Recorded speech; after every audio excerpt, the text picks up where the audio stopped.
Hello, I'm Jeff Berry. I'm the Director of Sustainable Tennessee at Tennessee Environmental Council. And I'm Will Kaplanor, Watershed and Restoration Specialist with the Tennessee Environmental Council. And today we are going to show you how to do 50K Tree Day the right way, because our goal is to plant 50,000 trees across Tennessee, and we want those trees to survive. In order for these to survive, we need to take care of them the right way until they're in the ground, and then nature will take care of the rest. I'm going to show you guys what these exposed roots look like. So you'll see here you've got all these little root hairs. The key to this tree surviving is for these hairs to stay wet. When you get your tree, you're going to want to dunk it in a bucket of water, immediately get it wrapped, keep these wet and stored in a cool, damp area. If the roots on this tree dry out, this tree will die. So it's of the utmost importance to get this in the ground prior to the roots drying out. Here are some tips on how to keep your roots wet. The trees come in bags like this, so when you come to get your tree, your 5 to 50 or 100 trees, you want to bring enough plastic bags. You want to bring 5 plastic bags. Trash bags are good, but these Kroger grocery bags work great as well. You want 1 bag per species, and we got 5 species. So you're going to open up the bag of trees, and let's say this is your oak right here, and distributors, please continue to moisten every time you open it. If you can wet them down, that's great, because you're going to be opening and closing this bag over the course of several hours. So you're going to take your oak tree seedling, put it in a bag. If you're taking 50 trees, for example, then you need to take 10 seedlings, right? You're going to count them out, and please only take what you ordered. Put all your tree roots, seedling roots, into the bag. You may need bigger kitchen trash bags to make sure all the roots stay wet. The bag must cover all the way up the root zone, and then Maybe even cinched off with a rubber band or tied off. yeah, that is a nice tight package that will keep these roots moist while you take them home and until you get them in the ground. When you get this bag home, and you're going to have 5 different bags, 1 for each tree type, keep them in a cool place and keep them moist and wrapped until you're ready to dig the hole and put them in the ground. These here will dry out really fast. Absolutely. So after someone picks up their trees and you wet it down one more time, keep it nice and wet, bring some gallon jugs of water, wrap it up nice and tight and snug. And there's your trees. Until the next person comes to pick up trees, you're good to go. We had a lot of questions about, will I be able to fit my trees into my vehicle? Just want to kind of give you guys an example of what we're looking at. This is about 50 to 75 trees. You know, it's not very large, so a pickup truck can fit several thousands in the back of it. These are bare root seedlings, not super large, so we can transport a lot of these. And if you are a local pickup point, if you're hosting a pickup location, you might consider bringing a 5-gallon jug, fill it halfway with water so those roots stay wet. That's a really nice way to have the trees stand out, so it's easy for people to pick their trees out. You're coming to pick up your trees the day before or the day of 50K Tree Day. Bring a Sharpie with you, because you're going to label your tree bags. Bring at least 5 grocery bags or trash bags that are big enough to hold the roots. Bring a water bottle so you can wet the roots one more time before you put it in your bag. And I'm going to show you a simple way to really help keep these wet. If you bring some newspapers and get your trees out of here, out of the bag, your distributor will be there to help you. And you're going to wrap that back up. There will be a label on the bag that tells you what kind of tree it is. So these are oak trees.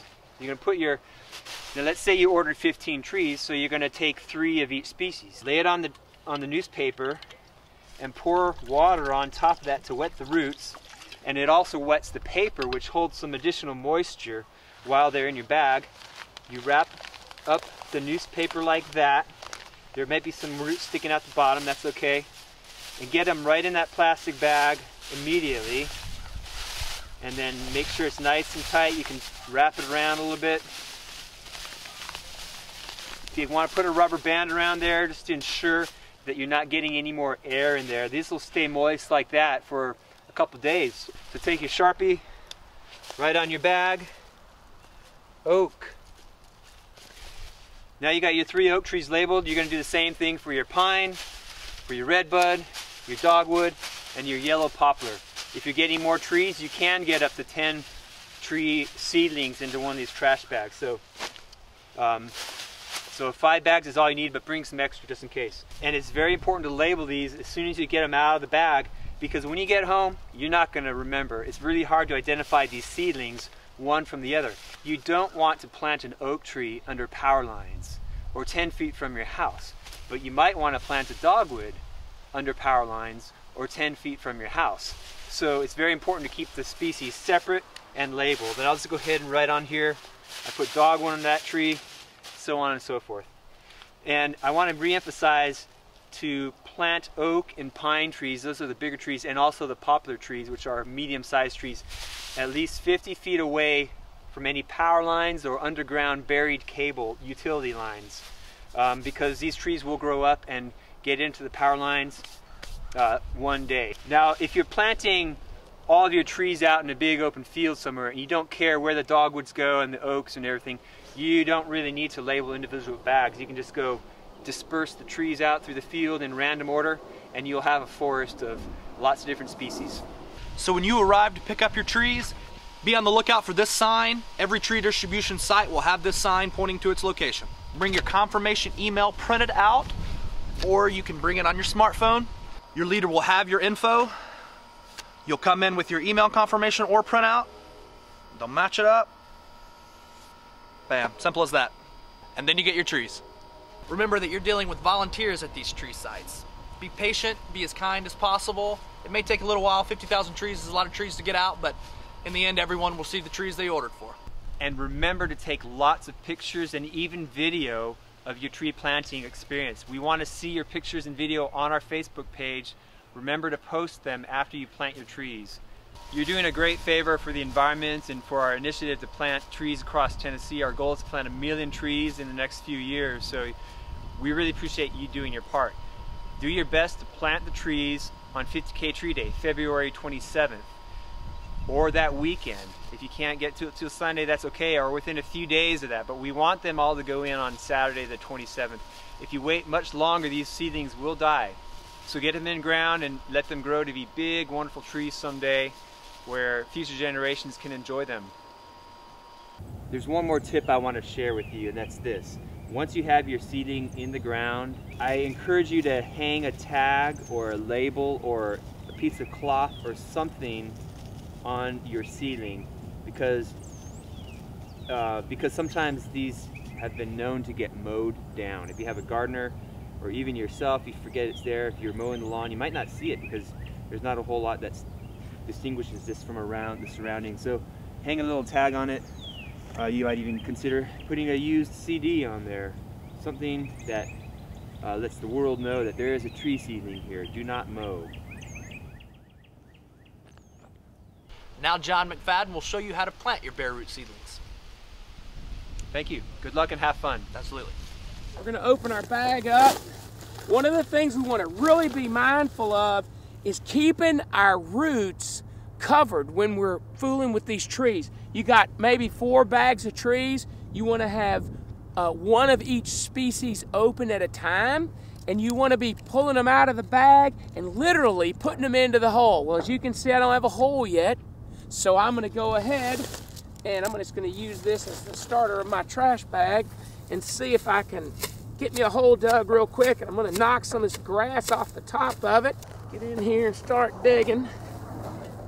The soil you pull out, you want to go ahead and try to chop it up. Now we're going to get a tree out of here.